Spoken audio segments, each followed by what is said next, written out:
Sextou na Universidade. Começa agora o Somos Um. Universitários Missionários na Rede 316. Pastor, tenho dificuldade em evangelizar. Que tema maravilhoso, né? Verdade, Nayan. A gente não pode esquecer do que é o projeto Somos Um. O projeto Somos Um, ele tem como objetivo despertar e capacitar o universitário cristão para ele fazer discípulos dentro da universidade.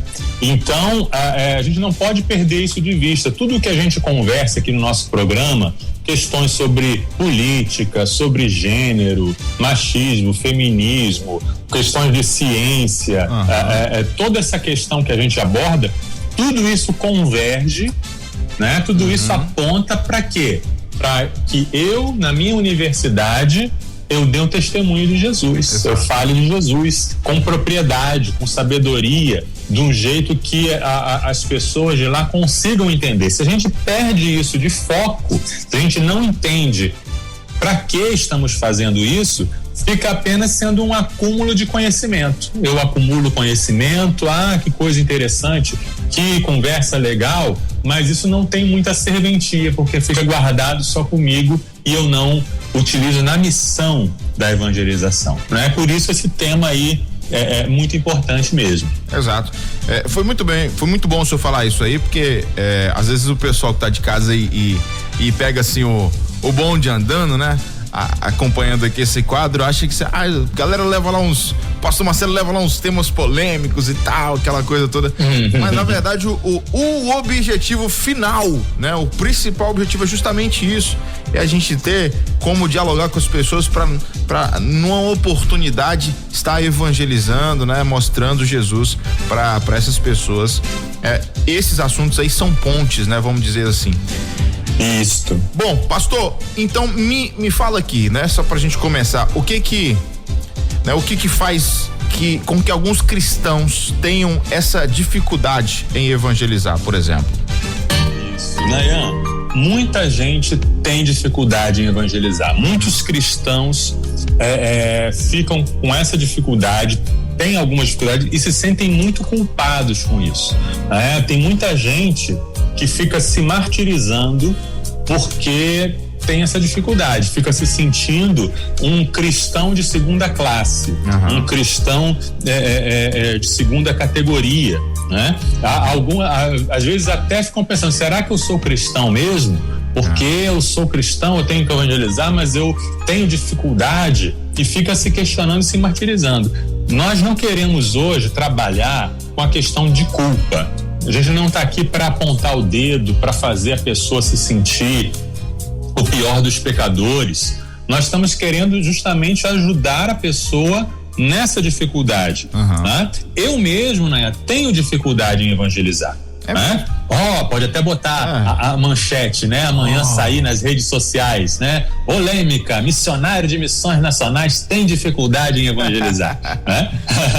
Não significa que eu não evangelizo, né? Porque na vida tem muita coisa que a gente tem dificuldade para fazer e a gente faz. Sim. Tem que fazer. Mas eu tenho dificuldade.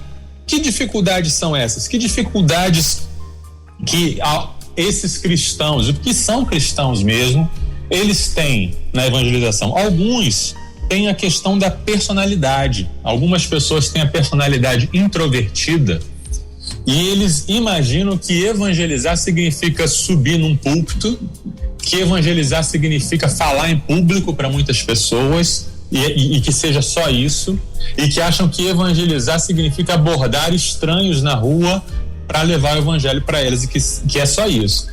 Essas ideias aterrorizam a pessoa introvertida. Você não tem noção, né? A pessoa que é introvertida, a pessoa tímida, só de pensar em falar em público para algumas pessoas, só de pensar que tem que abordar um estranho, ela já fica apavorada. Então, isso se torna uma dificuldade para ela, né? Outras pessoas têm dificuldade em evangelizar porque nunca ensinaram a elas o que é evangelizar.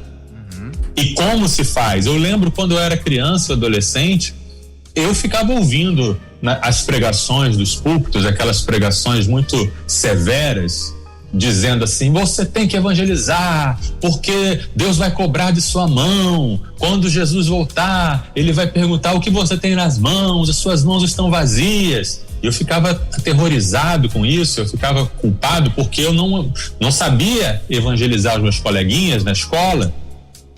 Mas ao mesmo tempo eu me perguntava assim: puxa vida, você quer que eu evangelize? Por que você não me ensina como fazer? Porque eu não sei como fazer. Eu não sei como é que é isso. Isso está ligado a uma outra questão. Hoje em dia nós falamos muito de discipulado, mas muitas pessoas que estão hoje nas igrejas nunca passaram por um processo de discipulado. Nunca tiveram alguém caminhando com elas, alguém ensinando passo a passo, alguém passando essas práticas para elas. Como que alguém vai fazer algo que nunca recebeu? Como que alguém vai realizar uma coisa se nunca foi feito com ela? Né? Ainda outros, né, acham assim que para evangelizar precisa conhecer a Bíblia toda e fica eternamente pensando assim: não, eu tenho que me preparar mais, eu tenho que estudar mais a Bíblia. E aí a gente pergunta: já leu a Bíblia toda, meu irmão? Já li 3 vezes, mas eu tenho que me preparar mais. Quantos anos você frequenta a escola dominical? 20 anos na escola dominical, mas eu preciso me preparar mais para poder evangelizar. Ligado a isso, ligado a essa dificuldade, tem também a confusão quanto a o que é o conteúdo do evangelho. Porque a Bíblia, de fato, é muito grande. Se alguém acha que precisa conhecer a Bíblia toda e passar a Bíblia toda para alguém na hora da evangelização, realmente não vai dar. Então a pessoa às vezes não sabe qual é o centro do evangelho, qual é a mensagem central, qual é o núcleo daquilo ali. Tem outra dificuldade ainda que outras pessoas têm, que é a pressão por resultado. É achar que a missão da evangelização ela só tem sucesso quando ocorre conversão. Então a pessoa pensa: eu sou um fracassado porque as pessoas não se convertem. Mas não, o fracasso não é a pessoa não se converter, porque a pessoa se converter ou não é entre ela e Deus. É uma ação do Espírito Santo no coração que recebe, que se arrepende e crê. Você não é chamado para converter as pessoas, mas a pessoa ela pode se sentir frustrada com isso e pode achar que ela não evangeliza porque ela não tem um resultado positivo, tá? E ainda tem outras questões, né? Aí é muito importante também a gente entender: algumas pessoas não evangelizam. Aí a gente vai entrar agora num outro ponto. Sim. Num outro ponto também, falando especificamente para os nossos missionários, para os nossos plantadores de igreja que estão nos ouvindo nesse momento. Sabemos que a nossa rede alcança muitas pessoas. Você é chamado, meu irmão, você é chamado, você está plantando igreja, você está evangelizando, e a sua fidelidade está no seu trabalho, não está no resultado. A sua fidelidade está naquilo que você se dispõe a fazer, né?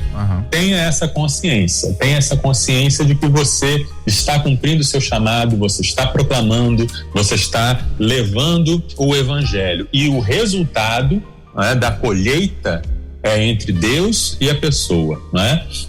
Mas agora tem outras questões também que a gente precisa levar, outros tipos de dificuldades. Pastor, eu queria só de repente tentar acrescentar aí nesses tipos de dificuldades. O senhor falou da questão aí, por exemplo, a pessoa ela quer conhecer muito a Bíblia para depois evangelizar, quer se preparar mais e tal. Já tem aqueles também que estão na igreja já há algum tempo, e esses irmãos eles normalmente, eu acho que existem poucos, mas existem ainda alguns que estão ali meio que cumprindo um protocolo, sabe? Eu vou pra igreja, eu estou salvo, eu tenho Jesus e tá tudo bem, né? Então assim, por mais que ele ouve sobre a necessidade de evangelizar, de falar de Jesus para as pessoas, ele se acomoda no que ele já tem, né? Naquilo que chegou até ele, simplesmente parou nele, né? Então, assim, essas pessoas também, elas precisam de alguma forma se despertarem, né, para o evangelismo. Tem um irmãozinho aí que quer se preparar com 20, 30 anos, esse aí pelo menos quer se preparar, ainda que não seja necessário isso tudo. Mas tem aqueles que também, de fato, não se interessam e não entendem a importância disso. É verdade, que são um outro tipo de dificuldades que aí a gente às vezes também precisa dar um puxãozinho de orelha nos irmãos. Tem gente, como o irmão falou, que tem a prioridade invertida, ou seja, a prioridade da vida dele é o conforto dele. A prioridade é que a vida dele não fique bagunçada. Ele não tem às vezes uma dificuldade de personalidade, ele não tem uma dificuldade de conhecer o que é o evangelho ou como evangelizar, mas a questão é que evangelizar exige sair da sua zona de conforto. Exatamente. Exige abrir mão de algo, ou de um tempo, ou de uma coisa que você poderia estar fazendo alguma coisa para você, mas você está investindo na vida de outra pessoa, e isso é imprevisível, isso pode levar a uma mudança da sua rotina. Então tem gente que tem dificuldade para evangelizar, mas é uma dificuldade ligada a escolhas, uma dificuldade ligada a prioridades. Há um comodismo também. Eu conversei uma vez com o pastor Anacleto um pouco sobre isso, e aí a gente assim pensa muito igual em relação a esse assunto, porque eu vou até um puxãozinho de orelha que a gente vai trazer aqui nesse momento para os líderes que estão nos acompanhando, seja missionário, pastor. Existem algumas igrejas no Brasil, inclusive batistas, que o pastor ele meio que se acomoda com aquele número de membros que a igreja alcançou, sabe? Sim. E ele acha assim, não, tudo bem aqui, essa galera aqui dá pra eu administrar, dá pra eu, né, cuidar aqui certinho, e assim, esquece de incentivar a igreja a continuar fazendo discípulos, porque, como o senhor falou, evangelizar, cuidar de pessoas, sabe, discipular pessoas dá trabalho. Então, exato, a igreja que se acomoda e acha que o que tem já é suficiente, acho que ela perdeu aí de repente um pouquinho do foco e do real sentido do que é o evangelho. Exato. E aí entra uma outra dificuldade também nessa mesma categoria, digamos assim, que isso atinge muito a questão dos universitários, que é o medo de perder a popularidade e de ser perseguido. Isso acontece muito entre os jovens, entre os adolescentes mais ainda, e de modo geral na universidade, porque evangelizar, falar ativamente sobre Jesus na universidade é algo que muito provavelmente vai te fazer perder popularidade e pode levar você a ser perseguido. Então é uma questão de entender qual o chamado de Deus para nossa vida, a importância e o que eu valorizo mais. Eu valorizo mais o conforto, como no primeiro caso que você falou. Eu valorizo mais a minha popularidade, eu ser bem visto pelos meus amigos. E aí tem gente que até anuncia um evangelho, mas um evangelho que é palatável para o gosto popular. E aí tem pastores e líderes também fazendo isso. Eu até prego o evangelho, mas eu tiro do evangelho que eu prego as partes que eu sei que não vão ser agradáveis. Então é uma versão editada do evangelho, é uma versão feita sob medida para agradar os meus ouvintes. Isso não é fidelidade à missão. Os coaches que estão surgindo aí, né? Eu prego só a parte do Jesus é bom e Jesus vai te dar tudo que você quer, mas não a parte do arrependimento, da renúncia, da necessidade de se submeter ao senhorio de Jesus, quais coisas são pecado, quais coisas não são. Então isso é provocado por medo de perder popularidade, e aí o caminho para isso é arrepender-se desse pecado. Ainda outros não levam a sério, não param para pensar a fundo nas consequências, né? Do que é uma alma perdida, né? não param para pensar no que significa o inferno. A gente parou de pensar nisso, a gente parou de pensar que a pessoa que morre sem Jesus vai passar a eternidade longe de Deus, sendo punida pelo seu pecado no inferno. A gente parece que a gente acredita, mas não acredita. Parece que com os lábios a gente acredita que o inferno existe, mas que na verdade lá dentro da gente a gente pensa que Deus vai dar um jeitinho no final. Poxa, aquele meu amigo que é tão legal, não é possível que Deus vai mandar ele para o inferno. Deus deve ter um plano B. A gente pensa como o mundo, né? As pessoas do mundo, né? Alguém morre, né? Morre embriagado na festa, saindo de uma orgia de prostituição e nunca buscou Deus na vida, nunca teve uma palavra em direção a Jesus. Aí no enterro, ele deve estar em um bom lugar, né? Onde quer que ele esteja, onde quer que ele esteja, ele deve estar bem. Não tem isso. Ou é céu ou é inferno.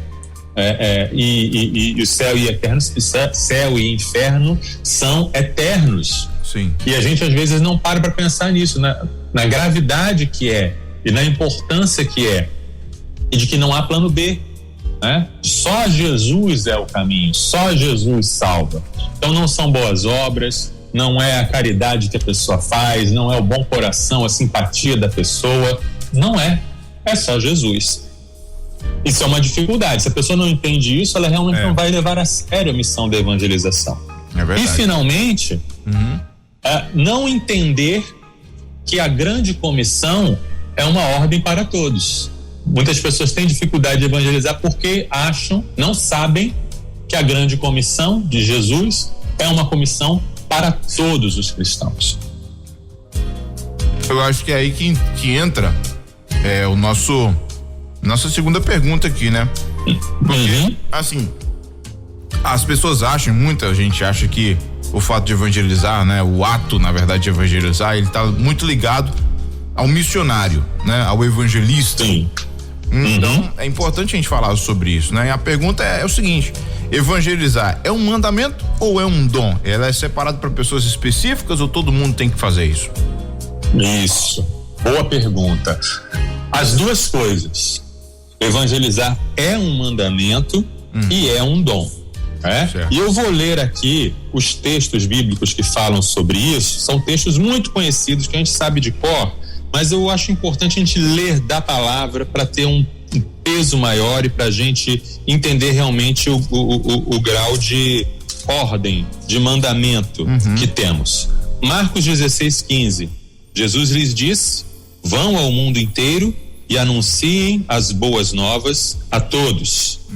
Mateus 28:19 e 20. Portanto, vão, façam discípulos de todas as nações, batizando-os em nome do Pai, do Filho e do Espírito Santo.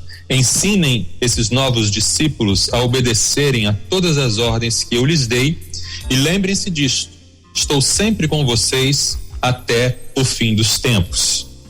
E Atos, capítulo 1, versículo 8. Vocês receberão poder quando o Espírito Santo descer sobre vocês, e serão minhas testemunhas em toda parte, em Jerusalém, em toda a Judéia, em Samaria e nos lugares mais distantes da terra. A gente tem aqui 3 ordens diferentes, mas que estão muito ligadas. Uma coisa não é independente da outra. A gente tem a ordem de pregar o evangelho, a gente tem a ordem de fazer discípulos e a gente tem a ordem de ser testemunhas. Pregar o evangelho, vou falar daqui a pouquinho sobre o que é. Fazer discípulos também, vou falar daqui a pouquinho. E ser testemunha, o que é uma testemunha? É alguém que conta daquilo que sabe. Eu estava lá, eu vi, foi assim que aconteceu. O juiz então chama a testemunha para dizer: testemunha, relate a sua vivência. Testemunha relata algo que ela viveu. Então, Jesus aqui está dando essa ordem para sermos testemunhas, para pregarmos o evangelho e para fazer discípulos. As três coisas andam juntas, as três coisas são inseparáveis. Agora, alguém pode dizer assim, mas ele deu essa ordem para os apóstolos só. Ele deu essa ordem só para os 12. E é interessante, Nayan, que eu não vejo ninguém dizendo que o Espírito Santo vem com poder só sobre os 12. Eu não vejo ninguém dizendo que Jesus prometeu estar para sempre só com os 12. As bênçãos a gente quer para todo mundo, né? Eu quero ter o Espírito Santo. Eu quero o Espírito Santo sobre mim, vindo com poder. Maravilha, eu quero. Eu quero que Jesus esteja comigo o tempo todo. Mas a ordem que acompanha a promessa a gente não quer. Como é que eu quero que Jesus esteja presente comigo se ele prometeu estar presente comigo na evangelização, no fazer discípulos? Como é que eu quero o Espírito Santo habitando em mim se o Espírito Santo foi prometido para dar poder para testemunhar, né? Essas ordens são ordens para todos os que creem, para todos os que creem, os que têm Jesus. Se você tem Jesus, se você tem o Espírito Santo, você é testemunha, você é um discipulador, né? Essas são as ordens, são os mandamentos para todos. E em Efésios 4:11, nós lemos sobre o dom chamado dom de evangelista, tá? Efésios 4:11 diz, só um instantinho, estou em Gálatas, aqui. Ele designou alguns para apóstolos, outros para profetas, outros para evangelistas, outros para pastores e mestres. Alguns usam esse versículo para dizer assim, olha, nem todo mundo é pastor, nem todo mundo é apóstolo, nem todo mundo é profeta, nem todo mundo é mestre, então nem todo mundo é evangelista. Então é só o evangelista que tem que evangelizar, tá tranquilo, né? Mas existem, Nayan, muitos dons espirituais que são também mandamentos para todos os cristãos. Por exemplo, existe o dom da fé, lá em 1 Coríntios, não é isso? Alguns têm o dom da fé. Significa que você não precisa ter fé para ser cristão? Claro que não, né? A fé é o início de tudo, né? Sem fé é impossível agradar a Deus. Exatamente. Existe o dom da contribuição. Tem irmãos que têm o dom da contribuição, tá lá em Romanos, capítulo 12. Alguns têm o dom de contribuir, mas todos são chamados a contribuir. Todos são chamados a ser generosos, todos são chamados a serem fiéis nas suas contribuições. Existe o dom de serviço. Tem cristãos que são reconhecidos pelo dom de serviço, também em Romanos 12. Mas será que isso significa que alguns no corpo de Cristo servem e outros são servidos? Não. Todos nós servimos, né? O que acontece? Quando alguém tem um dom em alguma área, significa que essa pessoa brilha naquilo. Significa que Deus a usa de uma tal maneira que ela se torna uma inspiração a todos os cristãos. Então, o irmão que tem o dom da fé, ou a irmã que tem o dom da fé, é aquele irmão ou aquela irmã que você sabe que a fé dela é uma coisa sensacional. E você procura aquela pessoa para orar porque você sabe que ela vai orar. Pessoa que tem o dom da contribuição é aquela pessoa que abre mão, às vezes, até do que tem em casa para contribuir. A generosidade dela vai além de todos os limites. A pessoa que tem o dom de serviço é aquela pessoa que está sempre feliz em servir aos outros. O dom é isso. O dom é algo que vem, que nos inspira por ser intenso. Tá? Então, o que é um dom espiritual? Eu gosto muito desse assunto de dons espirituais. O dom é aquilo que você faz bem e que te faz bem. Você sente alegria ao fazer, você sente uma satisfação em realizar aquilo. Para você saber qual é o seu dom espiritual, é muito simples, não precisa fazer teste, não precisa fazer acampamentos, basta você se perguntar: o que é que eu faço que me traz alegria, me traz satisfação? Aí você faz essa pergunta para você mesmo e você faz a pergunta para os de fora. Você faz uma pergunta para irmãos que sejam sinceros em falar para você. Você pergunta: eu faço isso bem? Porque a pessoa pode dizer assim, eu amo trabalhar com criança, mas as crianças amam que você trabalhe com elas? Tem que saber. Então aquilo que você faz bem e que te faz bem é o seu dom espiritual. E aí o tema do nosso programa hoje é: tenho dificuldade em evangelizar. O evangelista, ele tem dificuldade em não evangelizar, né? O evangelista, ele o tempo todo, ele evangeliza o motorista do Uber, ele evangeliza o garçom que traz o café, evangeliza o feirante. Onde ele está indo, ele está evangelizando. Sim. E ele faz isso com alegria, com entusiasmo. Qualquer 10 minutinhos de conversa tem Jesus na prosa. Com certeza, é no funeral, é na festa de casamento, é no ônibus, isso está nele. Ô pastor, ele faz o... Oi. A gente está estudando lá na igreja o livro de 1 Coríntios, né? E aí... Sim. Essa carta ela é muito rica e aí quando a gente agora começou a abordar o primeiro capítulo, né? Sempre falando aí sobre essa questão de aquele que foi chamado para evangelizar, mas que, enfim, ele pode também desenvolver outras coisas, ou aquele que foi chamado para um outro dom, vamos dizer assim, né? Ele tem um outro dom, mas ele também pode evangelizar. Por exemplo. Sim, os dons podem ser combinados. Tem pessoas que têm vários dons, e fica uma combinação bem interessante.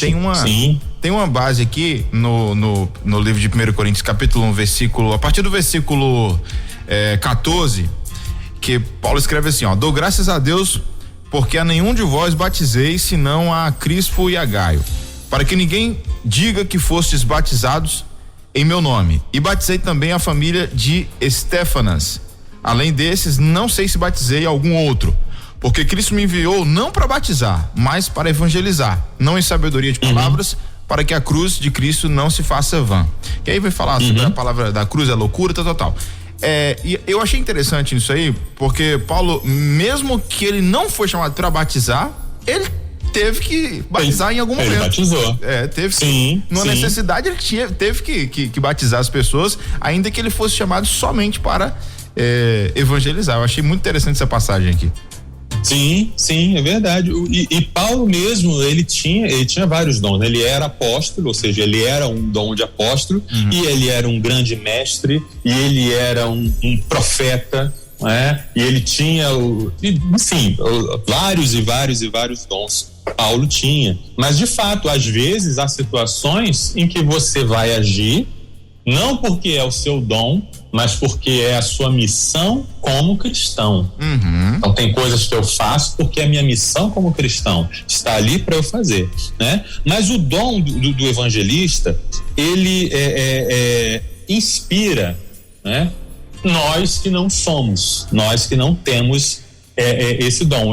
A gente se inspira, a gente diz, puxa vida, quero ser um pouco mais como fulano. Agora, Nayan, deixa eu te fazer uma pergunta. Você sabe qual é a receita certa para matar um evangelista? A receita certa para matar? A receita para matar. Você quer acabar com o ministério do evangelista na sua igreja. Sabe o que você faz? Não sei. Você coloca ele para liderar o ministério de evangelismo. Eita. Você matou o evangelista. Sabe por quê? Claro. Opa. Ele estava feliz da vida fazendo a evangelização dele. Na rua, na chuva, na fazenda ou numa casinha de sapê, no trem, em todo lugar. Ele não para. Certo. Tá ali, ele feliz da vida, sobe o morro para evangelizar. Aí a igreja vai e coloca ele como líder do ministério de evangelismo. Aí fala assim, meu irmão, agora a sua missão é fazer toda a igreja se empolgar com o evangelismo como você. Aí ele deixa de fazer o que ele gosta, que é evangelizar, e vai fazer o que ele não gosta, lidar com crente. Quer matar o evangelista é fazer o evangelista lidar com crente. O evangelista não tem paciência com crente. O evangelista fica inquieto de ver os outros que não têm o mesmo gás que ele. Aí ele deixa de ter a alegria de estar evangelizando e passa a ficar reclamando dos que não estão evangelizando. Aí vai, vamos, culto de manhã, culto de manhã. Vamos dar a palavra pro irmão fulano, líder do Ministério de Evangelismo. Aí ele chega e sobe, aí você já vê aquela cara cansada e frustrada dele.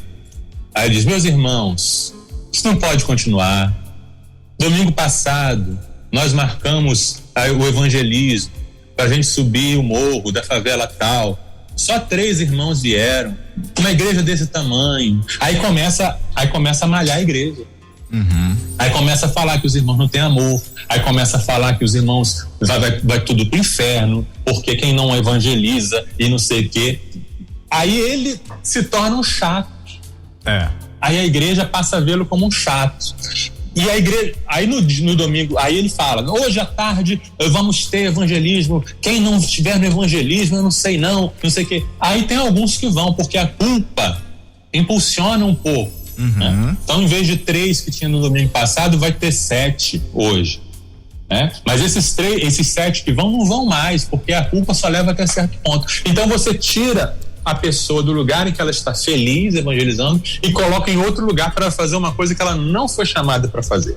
Então quem é que tem que liderar o ministério de evangelismo? É quem tem dom de liderança, para empolgar os irmãos, para impulsionar os irmãos. Quem tem dom de ensino, para ensinar os irmãos o que é evangelismo e por que é importante. Quem tem dom de pastor, para cuidar, para acolher, para dar o exemplo e para dizer vamos.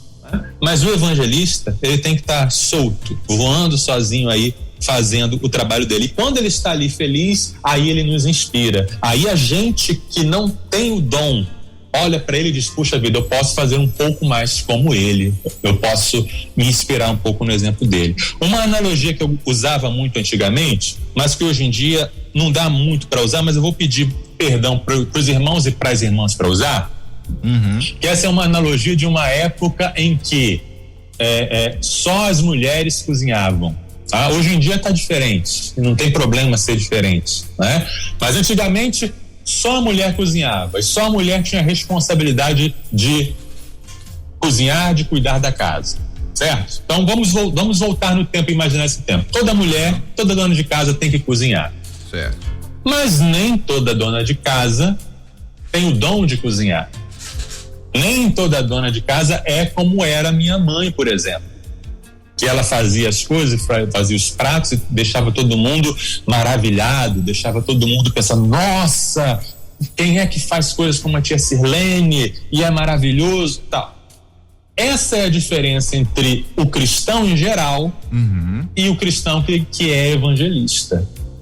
O cristão que é evangelista realiza a obra de evangelismo de uma maneira inspiradora, linda, maravilhosa, sublime, com resultados espetaculares. Mas isso não tira a responsabilidade que todos nós temos de também evangelizar. Né? Exato. O meu evangelismo pode não ser um empadão de camarão com catupiry da dona Sirlene, mas eu vou fritar o meu ovinho. Exato. Eu vou botar, vou fazer o simples que eu sei fazer, mas não vou deixar de fazer, porque essa é a minha missão, né? Maravilha. Então, é isso. Show de bola. Então a gente entende, né, que existe o mandamento e todo mundo tem que fazer isso dentro das suas possibilidades e dentro daquilo que é possível fazer, mas não deixar de fazer. E tem aquele que realmente, né, tem a pegada para isso, já realmente foi chamado para isso. Eu me lembro de um irmão lá em Tarantim, o irmão Eliezer. Ele é da Segunda Igreja Batista lá em Tarantim. E ele, assim, é um evangelista. Aquele raiz, sabe, pastor? Que ele tem, não sei se tem até hoje, ele tinha uma carroça, sabe? E ele saía com essa carroça para fazer fretes. Na época lá em Tarantim, isso há 15 anos atrás, por aí. E aí, cara, ele dava carona nas pessoas, e aí o cara que sentava na carroça dele, meu irmão, se ficasse 2 minutos com ele ali, era 2 minutos ouvindo sobre Jesus. O cara, ele ia nas roças, sabe, nas fazendas, na zona rural, visitar a galera e do jeito que você falou aí, com alegria. Lá, só andava com a mão cheia de panfleto, de folhetinho de evangelização. Ele era assim, uma inspiração para a igreja. Não tinha uns 2 companheiros que ia junto com ele, fora esses 3 caras na igreja, não tinha outros parecidos, sabe? Marcava o evangelismo, a galera ia, e alguns jovens e tal, mas pra fazer isso diariamente, sempre, todo dia, toda hora, era o irmão Eliezer e mais seus 2 companheiros, que fugiu o nome aqui deles. Então, assim, era realmente inspirador ver como que aquele irmão, ele ama, né? Tá lá até hoje, ele ama o evangelismo. Isso é fantástico, a gente ver essas pessoas assim. Sim, são bênçãos de Deus, são dons, né? Esses dons de Efésios 4, é uma coisa interessante. O dom aí em Efésios não é a habilidade, o dom é a pessoa, né? Então, o evangelista é um dom de Deus para a igreja, é um presente de Deus para a igreja, uma dádiva de Deus para a igreja, né? Assim como os outros dons listados aí. São presentes, são irmãos e irmãs que são realmente preciosíssimos. Exato. Agora fala pra gente qual é a diferença entre evangelização e discipulado, que acho que tem um pouquinho de diferença aí, né, pastor? Isso, evangelização e discipulado são 2 coisas que andam muito juntas, não dá para separar. Não dá para fazer evangelização sem discipulado, não dá para fazer discipulado sem evangelização. Mas para a gente poder entender direitinho do que a gente está falando, a gente precisa didaticamente separar, tá? Então entendam aí que não são coisas separadas, mas a gente vai colocar num microscópio para poder ver de perto, para a gente entender direitinho do que a gente está falando. Evangelizar é, pura e simplesmente, pregar, transmitir o evangelho. Tá? Agora, e aí vem a pergunta importante: o que é o evangelho? Porque essa é uma pergunta seríssima, né? Porque hoje em dia, quando a gente fala do evangelho, as pessoas tendem a dizer que tudo é evangelho, né? Amar ao próximo é o evangelho, cuidar do pobre é o evangelho, buscar a santidade é o evangelho. Quando alguma coisa é tudo, ela não é nada, né? Quando uma palavra, você passa a usar essa palavra para descrever tudo, você acaba não descrevendo nada com ela, tá?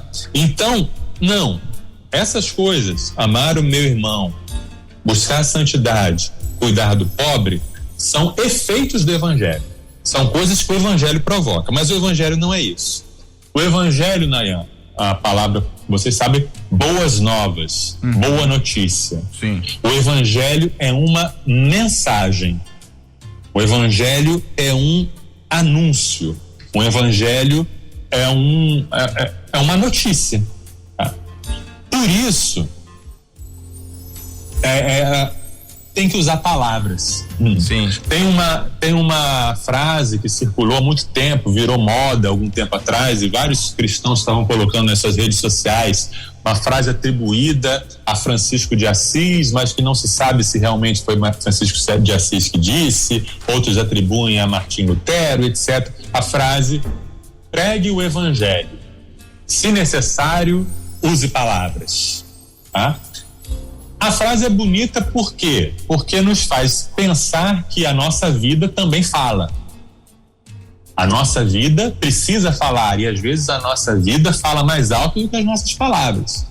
Então, sim, a sua vida é uma mensagem, a sua vida anuncia, a sua vida precisa mostrar as evidências do evangelho. Isso é óbvio, isso é indiscutível, e a gente sempre tem que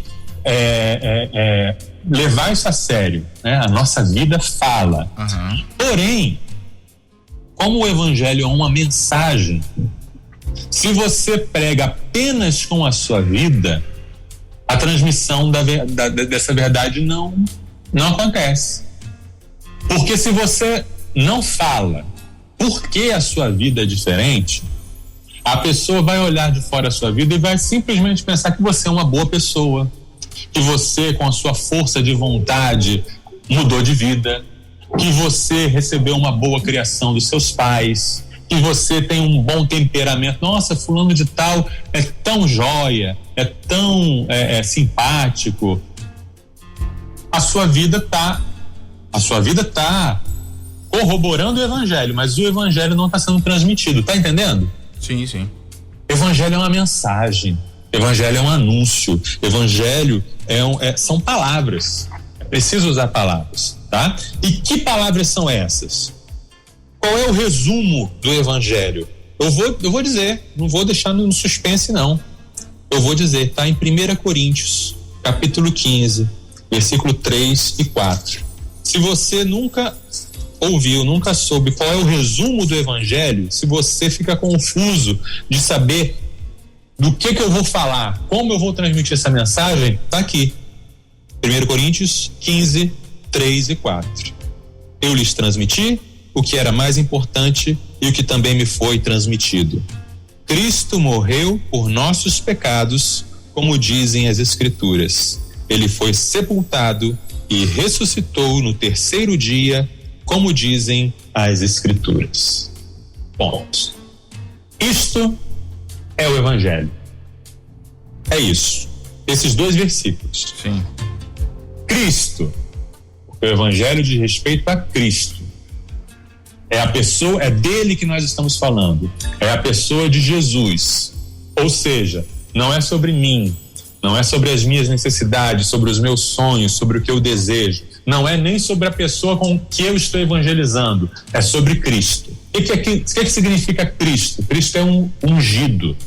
Ele que foi ungido por Deus. Uhum. Jesus foi ungido para quê? Para ser rei. Então a primeira parte da mensagem do evangelho é: Jesus é o rei.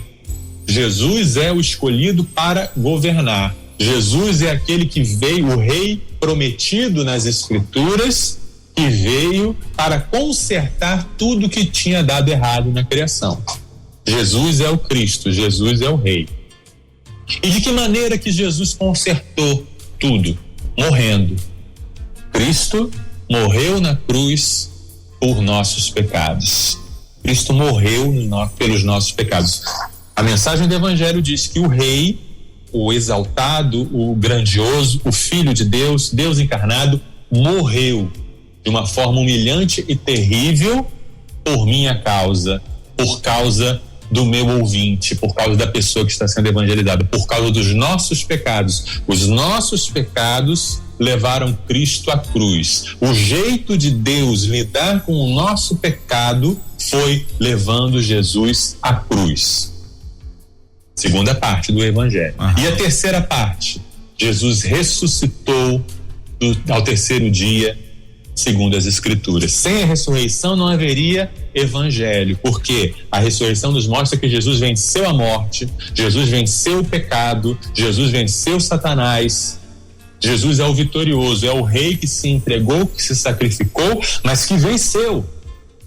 Então Jesus, ele está vivo hoje e ele tem poder para consertar tudo, para consertar toda a criação, para consertar o homem de dentro para fora. Jesus é o rei e quem se submete ao senhorio dele tem vida eterna. E aí, isso é o evangelho, e eu não poderia deixar de dizer, nesse resumo do evangelho, não poderia deixar de falar João 3,16. Porque se 1 Coríntios 15, 3 e 4 resumem o evangelho, João 3,16 dizem a causa do evangelho e a consequência do evangelho. Por que houve o evangelho? Por que Jesus Cristo morreu e ressuscitou? Porque Deus amou o mundo de tal maneira. E para que Jesus Cristo morreu e ressuscitou? Para que todo aquele que nele crê não pereça, mas tenha vida eterna. Então esses versículos aí, se a pessoa entendê-los, meditar neles, entender o que ele significa, isso é o evangelho. E outra coisa importante que está lá em 1 Coríntios 15, segundo as Escrituras, tudo isso aconteceu de acordo com a Bíblia, de acordo com as Escrituras, de acordo com a palavra de Deus. Existe uma onda hoje em dia de tentar criar uma oposição entre Jesus e a Bíblia. Entre Jesus e a Bíblia eu fico com Jesus. Que absurdo. Que ideia de jirico. Como é que você vai conhecer Jesus se não for pela Bíblia? Jesus não deixou nada escrito. Tudo que sabemos sobre Jesus foi pelos apóstolos e pelos companheiros ministeriais dos apóstolos. Então você não tem acesso ao evangelho a não ser pela Bíblia, você não tem acesso a Jesus a não ser pela Bíblia. Jesus disse: a palavra de escritura dá testemunho de mim. Jesus é o primeiro a falar do valor da Bíblia, da escritura. Então, esse é o resumo do evangelho, né? Deus amou o mundo, que enviou Jesus, o Cristo ungido, para morrer pelos nossos pecados, ele ressuscitou e quem crê nele tem vida eterna. É isso. Maravilha. Essa mensagem, bem resumida, ela pode ser compartilhada de N maneiras. Não tem um jeito único de compartilhar o evangelho. Não precisa ser do jeito que o evangelista da sua igreja faz. Não precisa ser do jeito que a sua igreja faz os evangelismos de domingo à tarde. Não precisa ser formatado. Pode ser de N maneiras. Você pode usar arte, você pode usar teatro, você pode usar... você pode grafitar, né? Pichar é errado, mas grafitar é uma forma de arte. Então você pode grafitar nas ruas da cidade, né? Uma bela imagem, uma bela mensagem dizendo: Jesus, o Filho de Deus, morreu pelos nossos pecados e ressuscitou. Então não tem limites para você evangelizar. Você pode ser criativo no seu evangelismo e pode evangelizar de acordo com a sua personalidade. A gente estava falando sobre dons espirituais, né? E eu lembrei de uma coisa importante. Sim. Já que a missão de evangelizar, de fazer discípulos, a gente vai falar um pouquinho daqui a pouco, se der tempo, né? Já que evangelizar é uma missão de todos, eu, que não tenho o dom, não sou evangelista, eu posso evangelizar usando o meu dom. Olha aí. Por exemplo, quem tem o dom de contribuição não. Quem tem o dom de ensino, eu evangelizo usando o dom de ensino. Eu dou palestras, eu explico, né? Mas eu estou evangelizando, né? Qualquer oportunidade que me dão no corpo de bombeiros para fazer uma palestra no meio da psicologia, eu vou colocar Jesus no meio. Eu vou apresentar Jesus. Então, você pode usar os seus dons e a sua personalidade e o seu estilo para você evangelizar. E o que é discipular? Discipular é fazer discípulos. Na época de Jesus, todo mundo tinha discípulos. O discípulo é alguém que segue um mestre, aprende com um mestre e faz o que o mestre faz. Então você tinha carpinteiro, você tinha o pedreiro, você tinha qualquer profissão, você tinha os fariseus, você tinha João Batista, todos eles tinham discípulos que seguiam aquele mestre, observavam o que o mestre fazia, aprendiam do mestre e imitavam. Tá? Então é isso que é fazer discípulos. É você, através de um relacionamento, você acompanhar uma pessoa e essa pessoa ver em você o que Jesus faz, o que Jesus fez, e você vai ensinar essa pessoa o evangelho, você vai no dia a dia transmitir a verdade, o anúncio do evangelho para essa pessoa, e essa pessoa vai se tornar um seguidor e vai fazer outros discípulos, né? Fazer discípulos é ao mesmo tempo mais fácil e mais difícil do que evangelizar. É mais fácil porque você não precisa se prender a um método, né? Você não precisa fazer só de um jeito, e é mais difícil porque envolve toda a sua vida, né? Então é isso, discipular é você caminhar. Quando a gente olha para o Novo Testamento, para os evangelhos, a gente não tem um momento, uma marca onde a gente diz: a partir de aqui o discípulo era um convertido. Quando foi que ele foi evangelizado? Se o evangelho é o anúncio de que Jesus morreu e ressuscitou, eles não foram evangelizados só depois do Pentecostes? Será que eles foram salvos? Ou em que momento que houve a conversão deles? Não dá para precisar isso.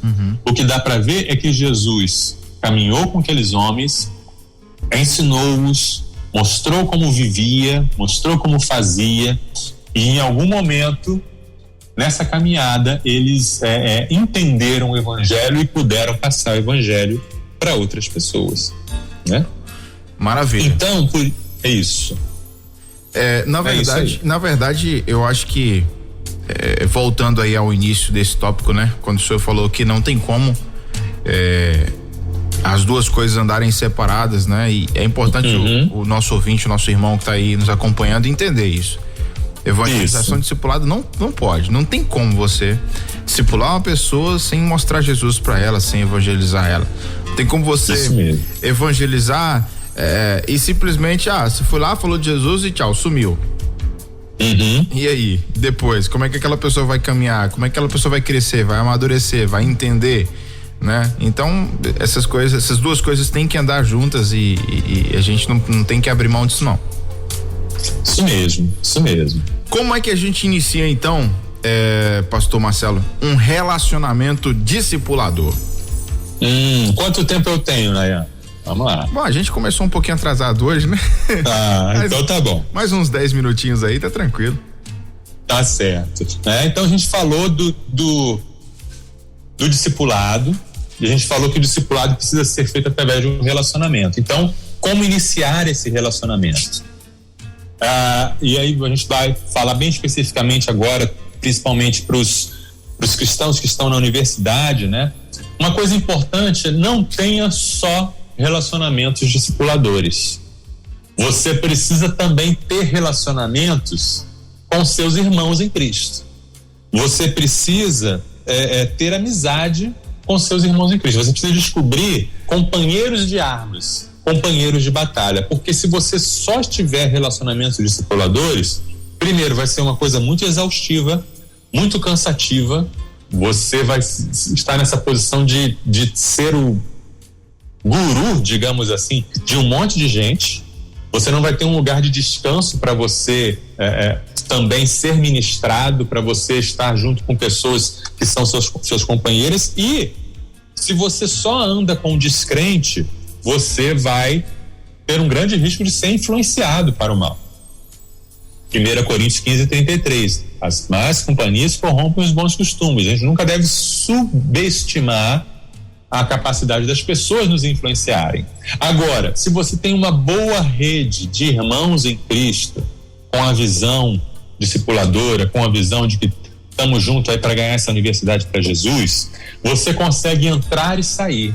Você consegue sair e ir e trabalhar junto com o incrédulo, se relacionar com ele, transmitir os valores para ele e voltar e receber o apoio espiritual, receber o alimento. Por isso que a igreja é tão importante, né? Jesus fundou a igreja, ele não nos mandou como franco-atiradores no mundo. Agora eu solto vocês no mundo. Lá em Mateus 10, Jesus falou: eis que vos envio como ovelhas no meio dos lobos, mas eles voltaram depois. Eles voltaram trazendo relatório. Então a gente vai para o meio dos lobos, mas volta. A gente precisa ter um lugar para voltar. A gente precisa ter um grupo de comunhão, de amizade. Tá? Em segundo lugar, como iniciar um relacionamento discipulador? Intencionalidade. Essa é uma palavrinha bem polêmica. Toda vez que a gente de Igreja Multiplicadora fala sobre intencionalidade, as pessoas pensam assim: mas como assim eu vou iniciar um relacionamento com o interesse que a pessoa se converta? Esse relacionamento não vai ser autêntico, esse relacionamento não vai ser natural, porque eu estou pensando em algo além, eu não estou amando a pessoa pelo que ela é. Tem gente que pensa assim, né? Mas deixa eu lhe perguntar, quando você inicia um relacionamento discipulador com a intencionalidade de que a pessoa conheça Jesus, você está planejando o mal dessa pessoa? Você está preparando alguma coisa que ela vai se prejudicar? Pelo contrário, né? Você quer a melhor coisa do mundo para essa pessoa, que essa pessoa conheça Jesus. Em segundo lugar, você está iniciando um relacionamento discipulador só para cumprir uma obrigação, só para ticar da sua lista: pronto, estou evangelizando Cicrano, Beltrano. Se for assim, realmente não é bom, né? Será que você está iniciando um relacionamento discipulador só pela vaidade de ser admirado, de ter um seguidor, ou de mostrar para o seu pastor, para o seu líder que você está evangelizando, ou até mesmo diante de Deus: aqui, Senhor, estou cumprindo a minha meta? Se for assim, também não é bom. Mas Se a sua motivação é o amor, se você realmente ama essa pessoa e você quer que ela conheça Jesus, porque Jesus é a melhor pessoa que ele pode conhecer, então a sua intencionalidade não tem nada de errado, não tem nada de interesseiro, não tem nada de é autêntico, porque você está se aproximando dessa pessoa porque você a ama, e você a ama porque você sabe que Deus a ama, você a ama com o amor de Deus, e é nesse amor que você se aproxima dela, é nesse amor que você tem intencionalidade, é nesse amor que você vai investir na vida dela. E aí, a partir desse relacionamento, você ora por essa pessoa, você diz que você está orando por essa pessoa, né? Você diz, olha, tem algum pedido de oração que você queira? Eu estou orando pela sua vida, né? E aí nas conversas você testemunha daquilo que Jesus fez na sua vida, você fala, você mostra a diferença que Jesus faz, e em algum momento você vai perguntar, ou ela mesma vai ter o interesse de saber um pouco mais sobre Jesus, e aí vocês iniciam essa caminhada, essa troca, vocês sentam para conversar, e você fala sobre a Bíblia, e você fala sobre os assuntos. Isso é um relacionamento discipulador. Então, você vê que muitas daquelas dificuldades que a gente viu no começo podem ser vencidas se você estiver dentro de um relacionamento discipulador. Por quê?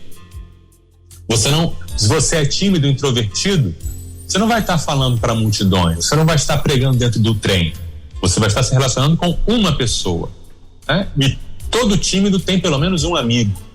Toda pessoa introvertida tem pelo menos alguém que ande com ela e com quem se abre, né? Você tem dificuldade de não saber o que é o evangelho, agora você sabe, agora você não tem mais desculpa, né? Você não sabe como fazer, agora você sabe também, não tem mais desculpa, né?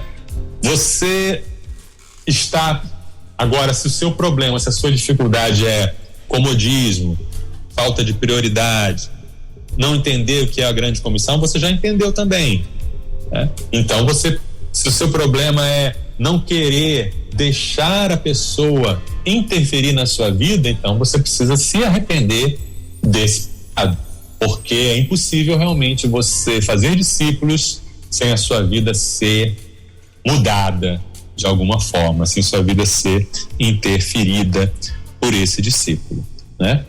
Então, é isso. Maravilha. Relacionamento discipulador é isso. Top demais. Antes de nos despedir aqui do pastor Marcelo, a gente vai dar uma passada rapidamente aqui, pastor, nos nossos as mensagens que estão chegando aqui dos nossos ouvintes no nosso WhatsApp. A Alessandra, ela comentou aqui o seguinte, deixa eu ver aqui, meu evangelismo é com as crianças. Que maravilha. Sou a doutora Alegria, graças ao bom Deus, temos avançado nas escolas, graças à capelania escolar, curso que fizemos da Junta de Missões Nacionais, bênção pura sem mistura. Então tá aí. Maravilha. A evangelização de crianças é uma coisa tão importante, né? E agora minha colega missionária Jaqueline vai vibrar com o que eu falei. Eu vou falar. Criança tem alma, viu? Criança não é o futuro da igreja, não. Criança é o presente da igreja. Criança precisa aceitar Jesus.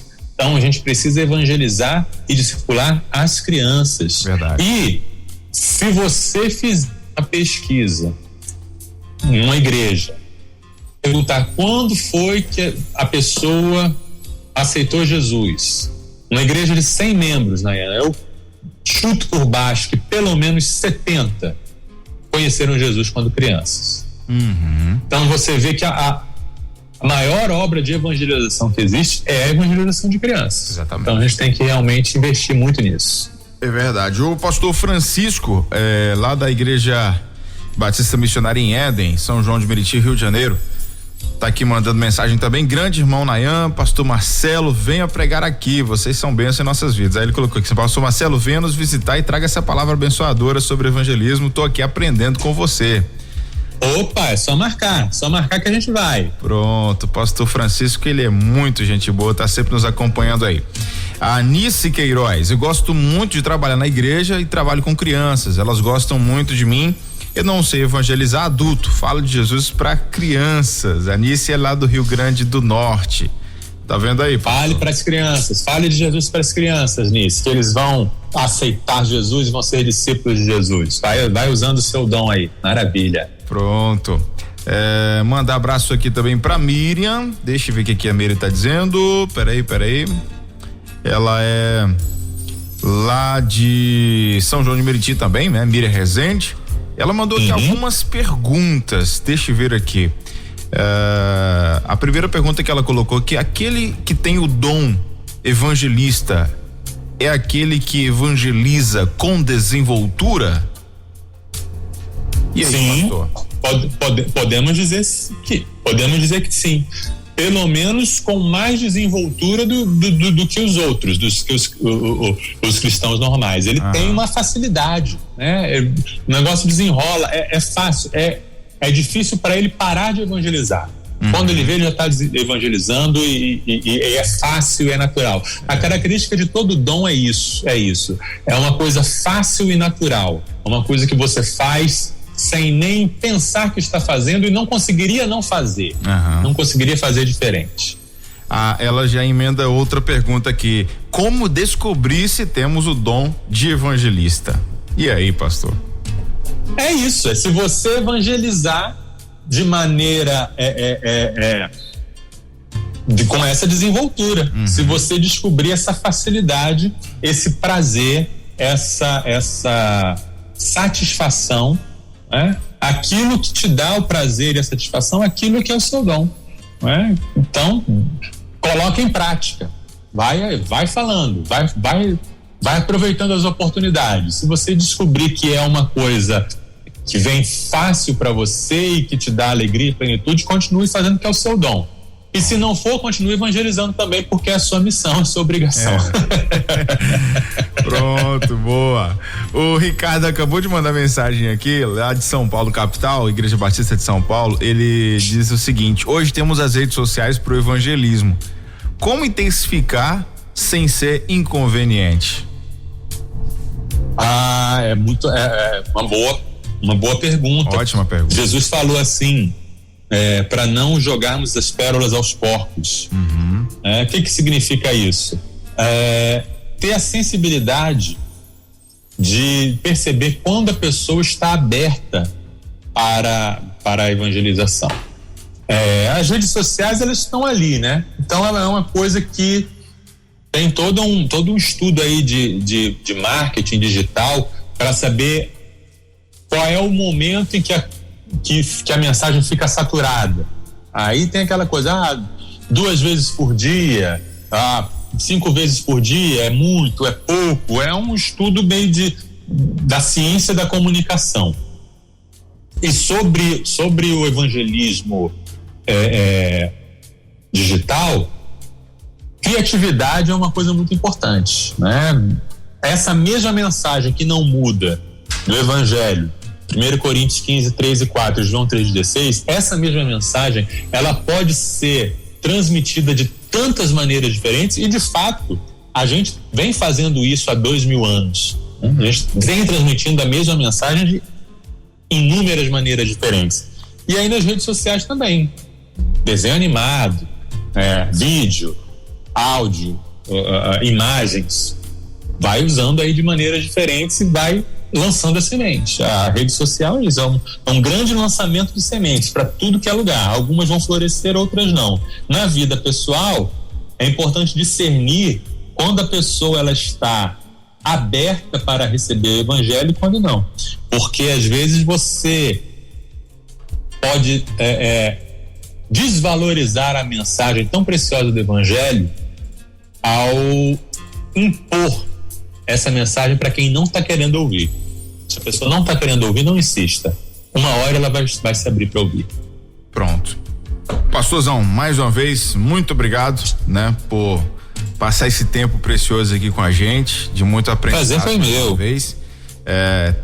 Teríamos, igual o pastor William falou no início, eu teria muitas perguntas aqui para te fazer, mas vamos deixar para uma próxima oportunidade. Isso, tenho dificuldade de evangelizar, parte 2. Isso.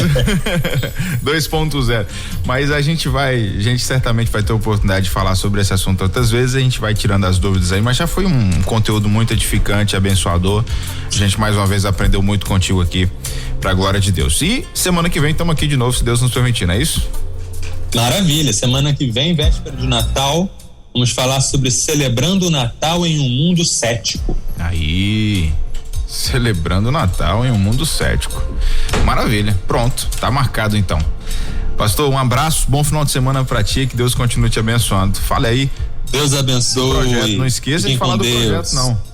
Isso aí, o projeto Somos Um é um projeto para despertar e capacitar o universitário cristão, para ele fazer discípulos na universidade. Trabalhamos na área de vida com Deus, evangelização discipuladora, apologética, defesa da fé e cosmovisão cristã. Nos acompanhe nos nossos canais, no Instagram, @Universitários Missionários, no YouTube, Somos Um Universitários Missionários. Você pode baixar gratuitamente os nossos materiais na igrejamultiplicadora.com.br e você pode comprar os nossos materiais impressos em livrariamissõesnacionais.org.br. Conte conosco, faça parte desse movimento para levar Jesus para as universidades. Ok, obrigado, pastor, um abração, até semana que vem, se Deus quiser. Um abraço. Se Deus quiser. Sextou na Universidade. Universitários Missionários na Rede 316.